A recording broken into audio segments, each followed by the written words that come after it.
sit with me for a moment in the quiet space behind your thoughts and imagine a fire, not a small flame that flickers in the fear of the wind, but a vast, living bonfire, ancient and breathing and awake. This fire is your soul. It has always been burning before your first memory, before your first breath, before even the idea of you took shape in this world. This fire existed, and it will continue long after. The soul is not a fixed thing. It is not a stone, unmoving and complete. It is a fire that learns how to burn. At first, the flames are uncertain.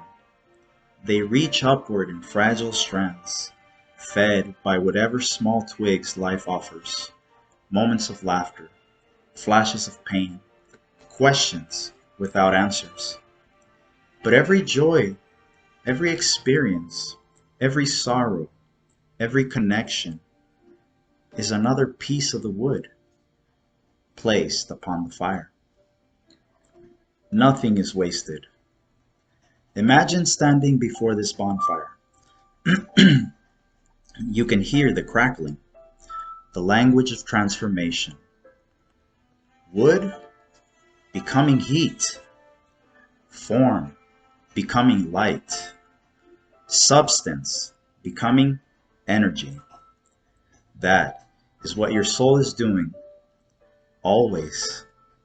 It is taking the raw material of your life, your relationships, your mistakes, your kindness, your fear, and transforming it into something that is luminous. Now here is the mystery. This fire does not grow by holding on. It grows by letting go. Each log must surrender its shape to become flame, and so must we. Every identity that you cling to too tightly, every story that you refuse to release becomes unburdened wood, smoke without light. But when you offer yourself fully, your truth, your vulnerability, your willingness to love, the fire brightens and it becomes radiant. There's a sacred pattern that is hidden within the process, a quiet code that whispers through many traditions. 33 is not just a number, but a symbol that represents unfolding.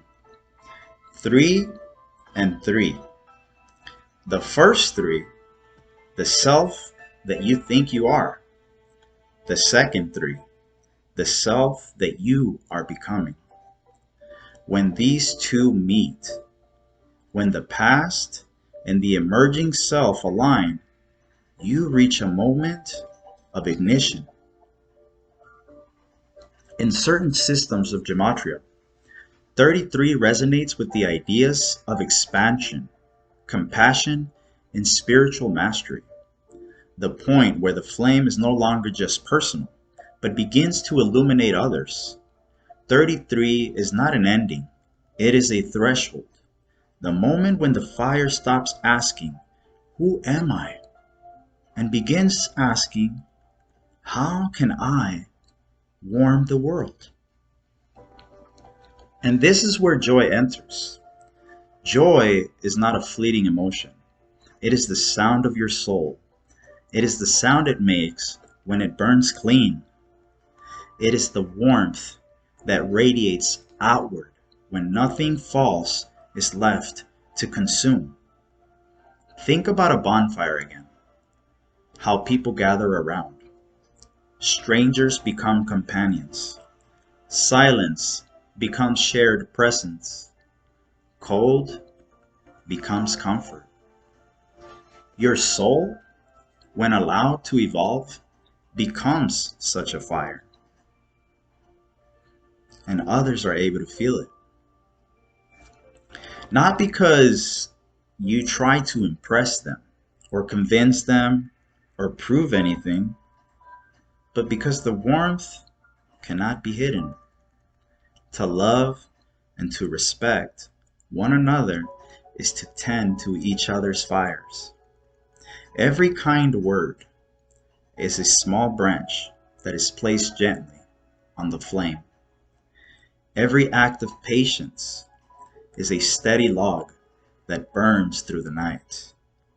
Every moment of true listening, oxygen, invisible but essential.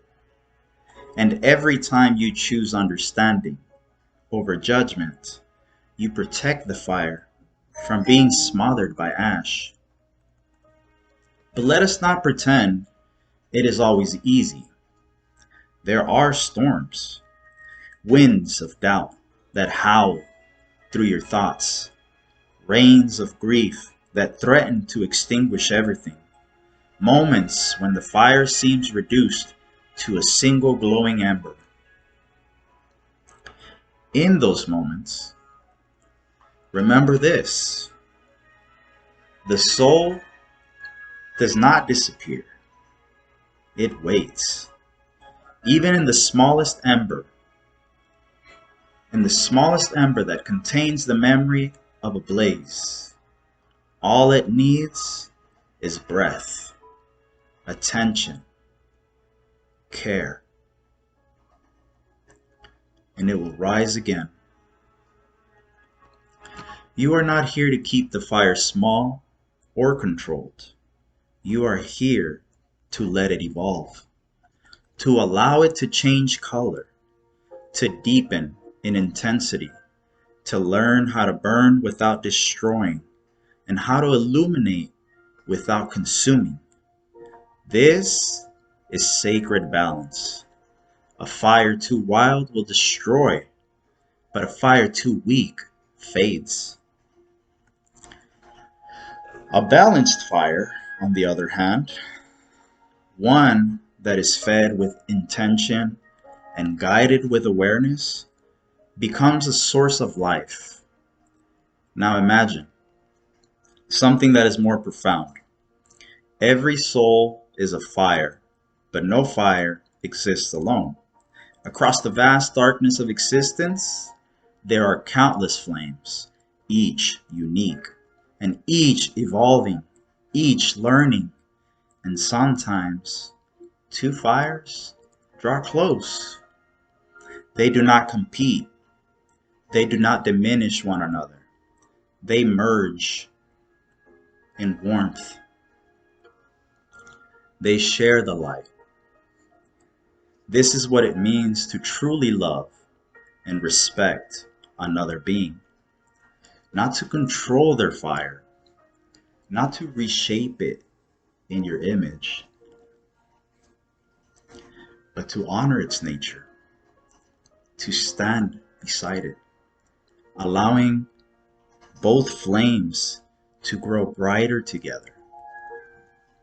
When enough souls do this, when enough fires burn with clarity and compassion, something extraordinary happens.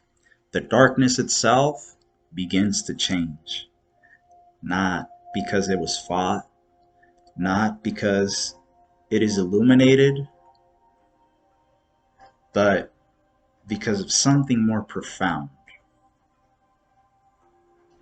So you ask yourself gently, what am I feeding my fire with? Is it fear, comparison, resentment? Or is it a curiosity, a kindness, a presence? Because whatever you offer, the soul will transform. That is its nature. And here's that final truth, the quiet secret carried in the heart of the flame. The soul is not trying to become something else. It is remembering what it has already become. An eternal flame, a living light, a presence that can never be reduced to any single lifetime.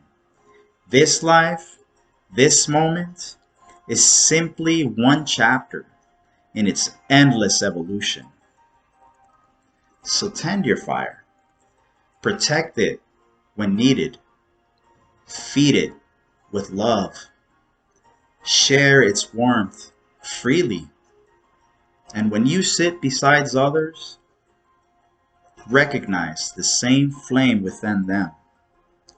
Different shape, different rhythm, but the same essence.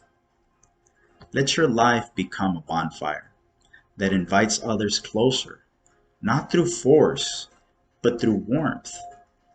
Let your words be a spark of kindness. Let your actions be steady fuel.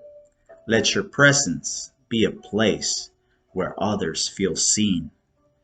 Because in the end, the soul does not measure its journey by what it accumulates, but by how brightly it burns and how deeply it warms the world around it. And somewhere beyond that, somewhere beyond what we can fully understand, all these fires, yours, mine, everyone's, are a part of even something greater, a vast, cosmic fire. Not chaotic, but harmonious. Not consuming, but creating. So breathe. Feel the warmth within you. This is your soul, alive and evolving, burning with a purpose, and it is always doing so.